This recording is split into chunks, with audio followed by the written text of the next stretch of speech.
Hello, I'm Michael Cantrell, and you are listening to the Prison Officer Podcast, a place to have a conversation about the forgotten cops that work in this country's jails, prisons, and correctional centers. A place for me to try to make sense of a career spent working inside the fence with some of the greatest people that nobody sees or recognizes for the important job they do to keep this world safe. If you love this podcast, hit the follow button, or better yet, share with your family, friends, or coworkers. Hey guys, before I get to our first guest, I just want to take a moment today and thank Pepperball. You know, they've been a sponsor of the Prison Officer Podcast for more than 3 years, and without their sponsorship, I wouldn't be able to bring this content to you. We wouldn't be able to have these great conversations with these leaders and trainers in corrections. You know, I used Pepperball for more than 20 years when I was working in the institution. It was something I believed in. So it was easy for me when I got the chance to become a master instructor for Pepperball. I get to go out and train law enforcement and corrections, and I get to see you guys in the field. So I really appreciate that. The great thing about Pepperball is it gives the officers the confidence to have a tool that they can use that they know is going to work. If you would, reach out to Pepperball. www.pepperball.com, and thank them for sponsoring the Prison Officer Podcast. And while you're there, see all the new things that are part of the Pepperball family. Hello, and welcome back to the Prison Officer Podcast. My name's Mike Cantrell. Today, we're going to talk about leadership. We're going to talk about what correctional officers want from their leaders, and we're going to talk about what good correctional leaders do. Before we step off into that, I just want to catch you up on a couple of things. One, if you'll look behind me, you'll see my book, my latest book, Power Skills, which is emotional intelligence for correctional officers and detention officers and those in the public service profession. I just want to thank everybody. Sales have done great. I appreciate the outpouring of support that I've had for that book. I'm very proud of it. I'm very happy with it. I do think it's a book that is necessary for corrections. If you are a training officer, if you run an academy, feel free to reach out to me, because I would like to see everybody coming in get the copy of that book. So I could talk to you about some bulk pricing and stuff, but that book breaks down a couple of the things that we really have challenges with right now in corrections. One of those is the ability to communicate. Some of our newer officers they struggle a lot with just being able to walk up to a person, any person, and start a conversation. And as you all know, in corrections, that's a huge part of what we do, being able to communicate instantly and effectively with people. So that's part of the book. And the other part of it goes into social skills. You know, some of those skills that are missing from the newer generation. I'm not saying there's anything wrong. I'm just saying that, focus isn't where it used to be. And we're a lot more tied into whether it be internet or whether it be phones or the digital age as a whole. And so it talks about some of the social skills. I truly believe that reading that book gives you power skills when it comes to being a correctional officer. So I just wanted to thank everybody for that. If you'll also look over there, you'll see, while I've been off for a little bit, and I'll talk about that, I've had a couple of books floating around in my head for a while, and they are children's books. The one behind me is called How Do Rainbows Grow? And my son asked me when he was about 30 years ago. But he asked me and he said, "Daddy, how do rainbows grow?" And I sat down and wrote a little poem about it, and I've been looking for a while for a way to illustrate it. And so with some of the time off I've had recently, I got to take the time, and I have put out 3 children's books.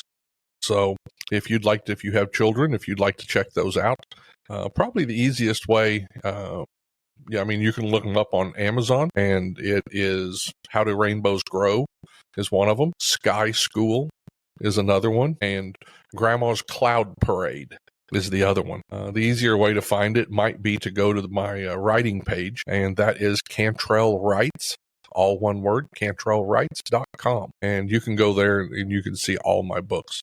But I do appreciate the support I've had, and I'm even, we'll get these children's books out. I want to have a launch here in a couple of weeks, and so be looking for that also. The reason I had a little bit of time off is because I have been sitting around at the house a lot more. I recently had a shoulder surgery, had a replacement, So had a little bit of downtime. So I've spent some time here catching up on books and articles and things I've been writing, a couple of classes. And I just want to let you guys know how important it is for you to take care of yourself, because although they won't actually say, this was when your shoulder got hurt, I know when I started having trouble with it, and it was after a use of force back in 2011, and I've had trouble with it ever since. Ended up taking some shots. It's finally developed to the point that they had to go in there and replace it. And I attribute that to how hard this job is on our bodies. So I encourage all of you to not only take care of yourself physically, but to understand that when you have a use of force, de-escalation's the way to go. Going through that door, there's only two things you get. One is the chance for liability, and you've heard me say this before, and the other one's the chance for injury. So here I am, however many years later, with an injury that haunts me even after I'm done and retired. So, but I'm doing well. Everything feels good. I really appreciate my doctors. They did a great job, and I expect a full recovery. So, what else? Command presence. I've been putting off doing some classes, but it's going to get really busy here in a little bit. So if you would go to commandpresence.net, check out the website there. We started developing this year corrections specific classes, and I'm very proud of those. We've given a bunch of them. We just gave our first correctional training officer class with the coach, train, and evaluate method. And that's something that Command Presence has been doing on the law enforcement side for a long time. We've developed that, made it specific for corrections. And so we put out that first class. It went wonderful. I did it up in Michigan. And thank you to all you guys that attended. We had a great time. I learned a lot. I'm sure they learned a lot, and I appreciate it. But we've got some classes coming up in September. Excellence in Corrections. I'm going to be back in Michigan teaching Excellence in Corrections. October 1st through 4th, I'm going to be in Branson teaching a couple of classes, and we'll have the podcast down there at the Missouri Correctional Association, Missouri Probation and Parole Officers Association conference down there in Branson. I've been there the last 3 years and taught there.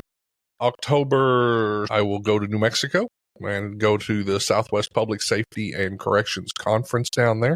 I just finalized that, so I'll be speaking down there. And so if you're in the area, come by and check us out. November, I'll be going back to Michigan again. A lot of time in Michigan, but I appreciate it. And we're going to be doing a report writing class up there. I think it's Ottawa County.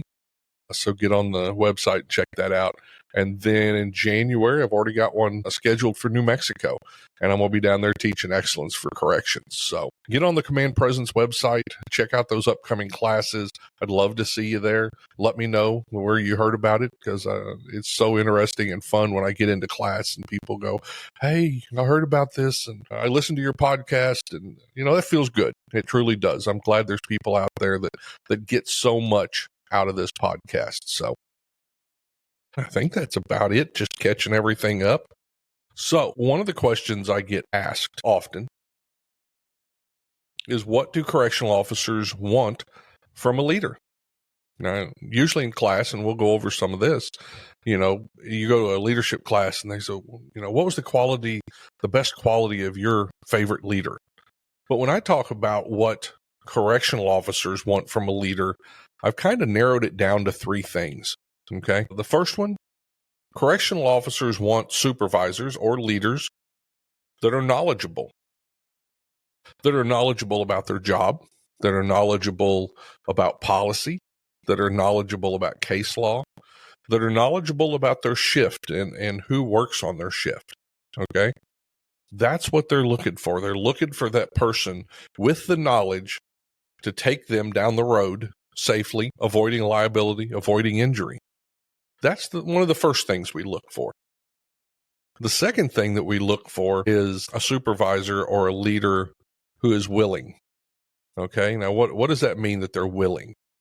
Well, willing means that, and I've had this happen where I was working a seg unit. I've got one of them inmates, he's on the door, bam, bam, bam. It's all night. It's 2 hours, 3 hours, whatever. And you call down the lieutenant's office and you're like, Lieutenant, I've got this guy. He's hitting his head against the wall. He's kicking the door. He's making noise. He's got the other inmates stirred up. Whatever's going on, flooding. You know how it is. You guys have worked seg before. And, they'll tell you on the phone, we'll take care of it.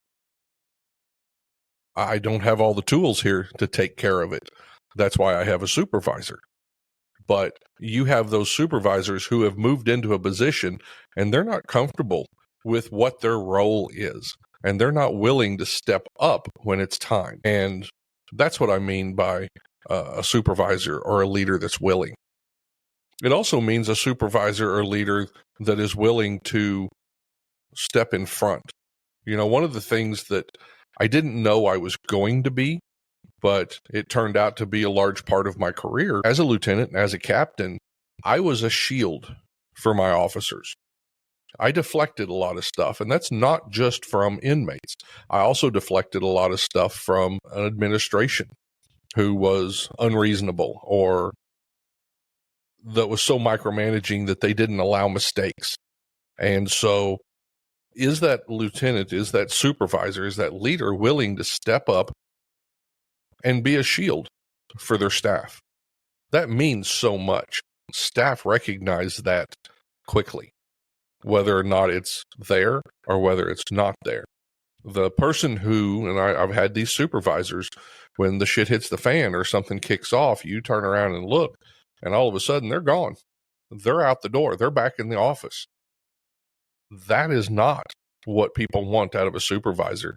If you're not willing to be part of the solution, if you're not willing to step up when it's time, and if you're not willing to be the shield for your officers, you probably ought to go find another place to be because you're in the wrong job.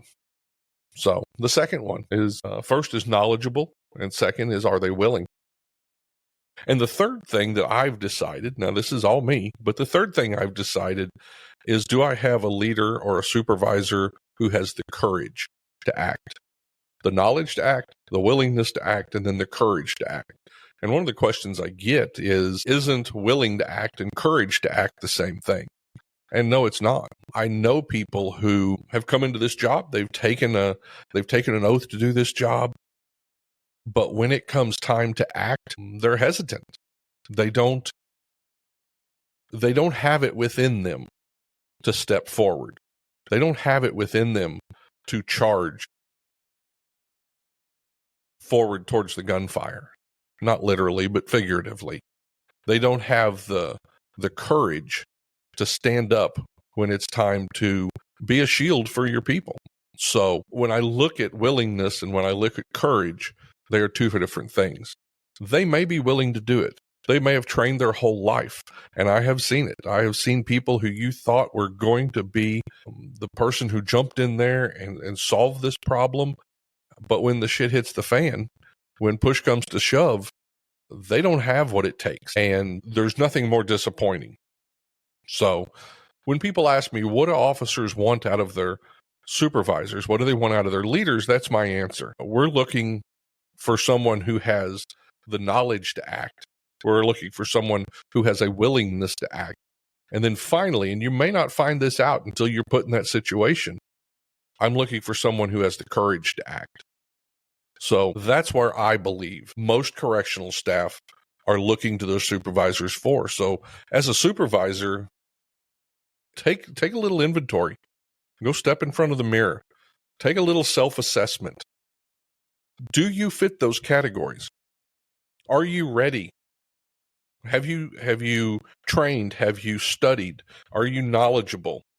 Are you willing? And the only thing with courage is you won't know courage until it's time. But when it comes time, a courageous man steps up even when they're scared. So are you willing to do that? Can you do that? And that's something to think about. So I guess the next thing I want to talk about is what makes a good leader. And there's all kinds of lists. There's all kinds of articles. There's a lot of people have a lot of thoughts on this. But I'm going to give you a few of what I think make a good leader. And I think first is good leaders always have a vision bigger than themselves. So what do I mean by that? Vision is what people grab hold of, right? When you're a leader, you have to put out a vision of what your expectations are, of what that institution looks like when it's running good, of what an officer, a good officer looks like, sounds like, acts like. And then once you've got that vision, now you have to bring it to the people around you. You have to influence them in a way so that they can see that vision. You know, and one of the biggest parts of vision, in my opinion, is expectations. If you don't have high expectations, you're not going to have anybody reach for the pinnacle of what that job is. If you have low expectations, people and humans are naturally lazy, and correctional officers aren't any different. If you have super low expectations, you're going to get super low results, except for maybe the single person here or there who has their own self-confidence and have assessed themselves, and they're doing it for a greater purpose. But generally, you're going to get low results if you have low expectations. And having a vision comes before having expectations. You have to understand and know what the perfect workplace, and I take that with a grain of salt when I say perfect. But what's in your mind? What do you want to see? And this doesn't just go for staff. I had expectations for my inmates in my housing unit, on my work detail, whatever. The inmates in my housing unit knew what Cantrell expected, and things would change when shifts changed. Have you guys seen that? Absolutely you have. You've got the lazy officer on one shift who lets them get away with everything. They know Cantrell's coming in at 4 o'clock. At 3:30, they're cleaning up because they know I'm going to start grabbing stuff and taking it. And then you've got a different officer on midnights who has different expectations. And at the end of my shift, they're trying to adjust for this new guy coming in, whatever his expectations or lack of expectations are.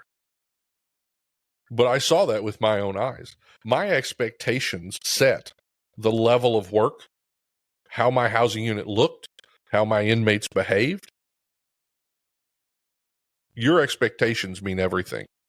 But before you have expectations, you have to have a vision. Because if you can't see it, you're never going to get anybody else to see it. So I hope that makes sense. I think the next thing I'm going to talk about with good leaders, and it has a lot to do with how they treat others. And when I say others, that's a wide swath. I'm not just talking about their direct subordinates. I'm talking about how do you treat everybody? How do you treat the officer that works for you? How do you treat the supervisor who works above you? How do you treat your administration? How do you treat the grandma in the visiting room?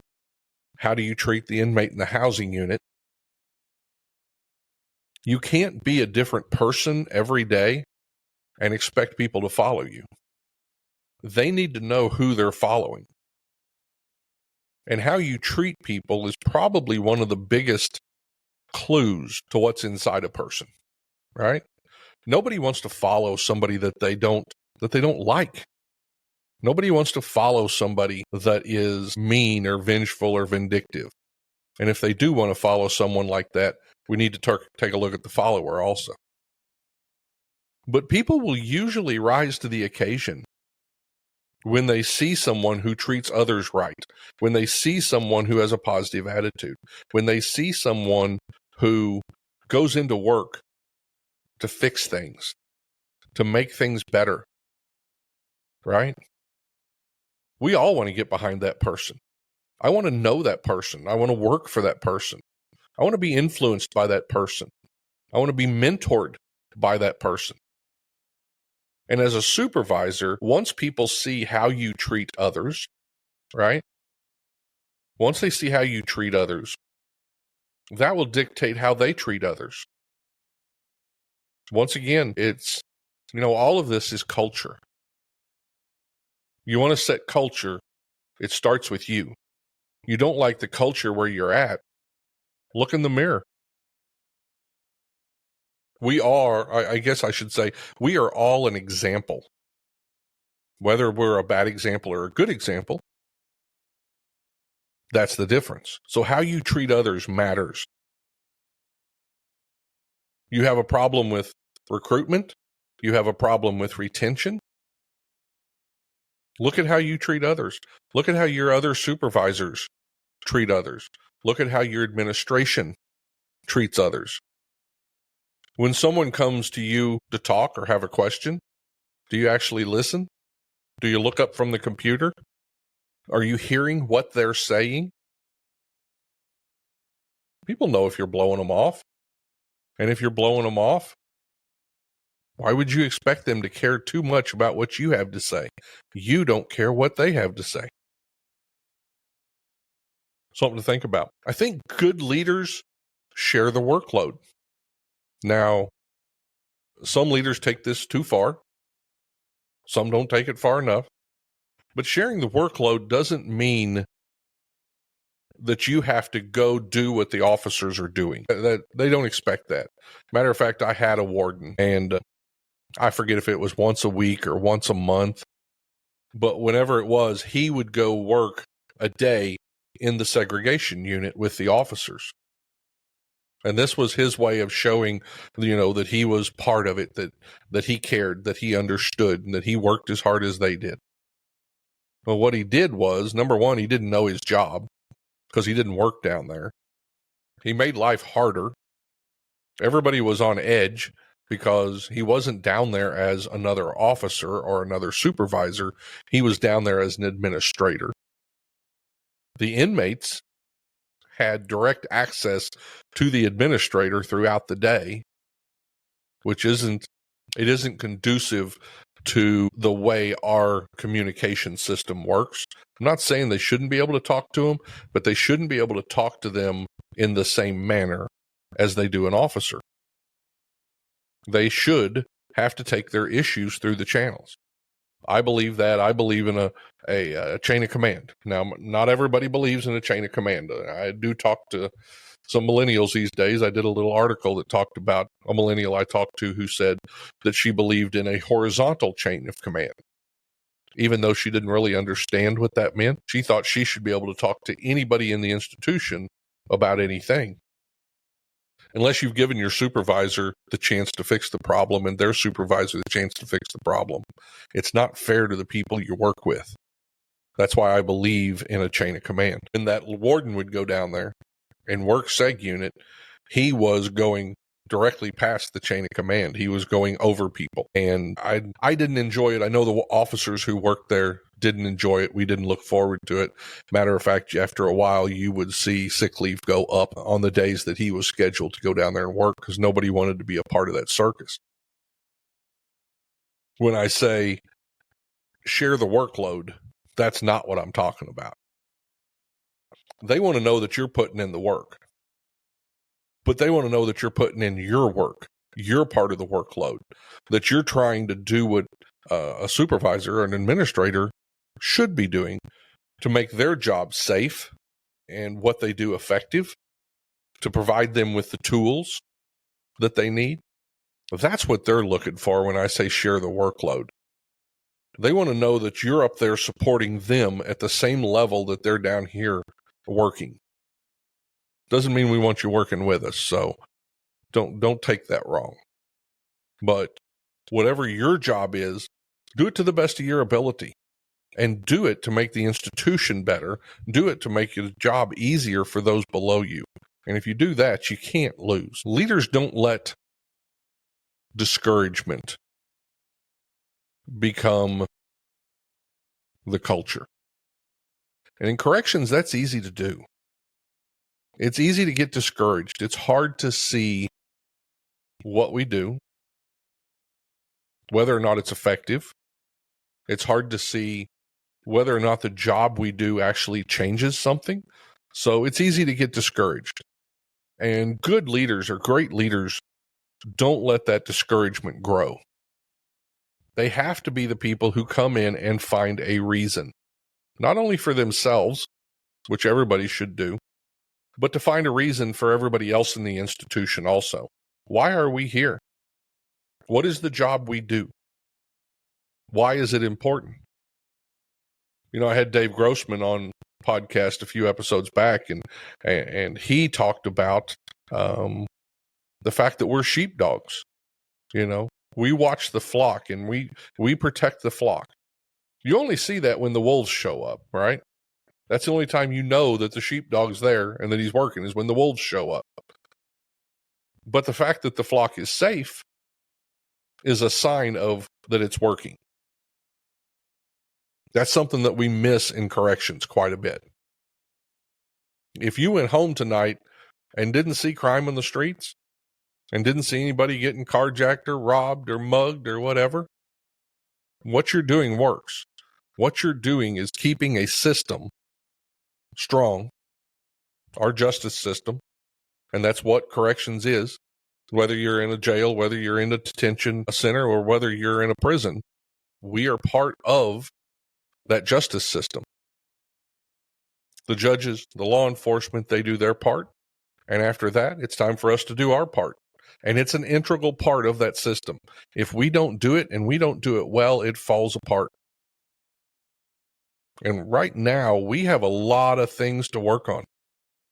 If you look at the news, and, normally I say the media doesn't give us a fair shake. And I don't know that they are on all the articles that are coming out. But the simple number of articles of inappropriate use of force, inappropriate sexual contact, people bringing, contraband inside, gang members pretending to be civilians to get jobs so that they can take stuff inside to other gang members,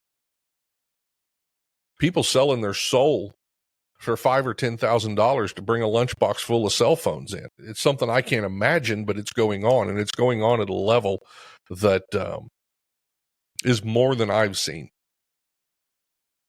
So, how do we keep from getting discouraged? And how do you keep others from getting discouraged? Number one, you walk in with a smile on your face. Number two, you have ready reasons for them to be there. You make their job good. You help them out. You make them feel productive. Nothing discourages a person more than going to work and not feeling productive. So how do we make our officers productive? You give them the tools. You support them when it's time. Training. Training is a huge recruitment and retention. It's huge for that. If your officers feel like they know what they're supposed to do, if they feel trained in case something happens, they're going to stay longer because they're going to feel comfortable. They're going to feel knowledgeable in their job. They're going to feel safe. And I don't always mean physically safe. Sometimes you don't feel safe legally. Liability. We walk around with a huge amount of liability over our heads. Some of it's caused. Some of it's just part of the job. Can someone die in their cell without any bad actors involved? Absolutely. We have it all the time. Are you going to be investigated? Are people going to look at every tiny thing that you did for the 2 weeks before that? Absolutely. I've seen it happen. Doesn't mean there was any intent, but natural death by natural causes inside a prison still get an investigation, and everything's looked at. And I don't know any job where the person working there wants every ounce of what they do studied, investigated, looked at. I don't care if you change oil in cars for a living. Would you like somebody to come in there and see if you did it precisely right every time?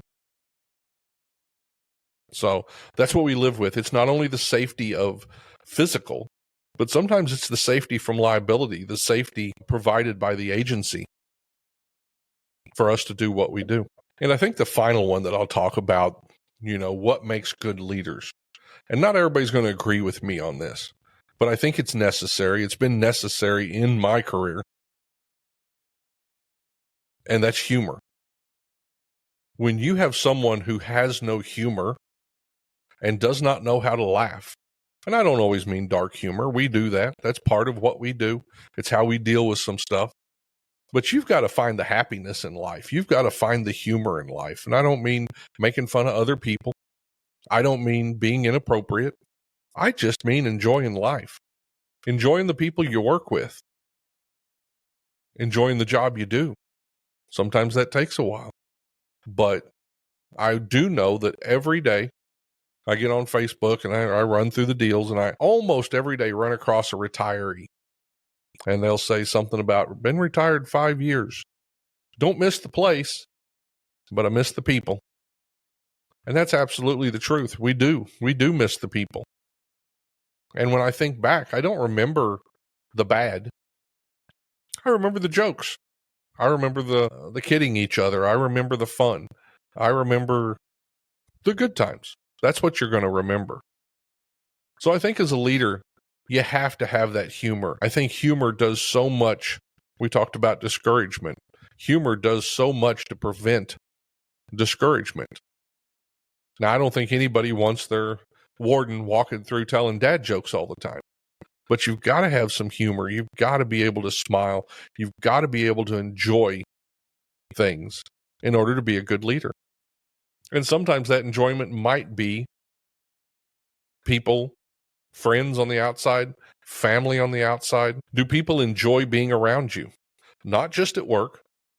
Do you have friends that are maybe not in the profession outside of work?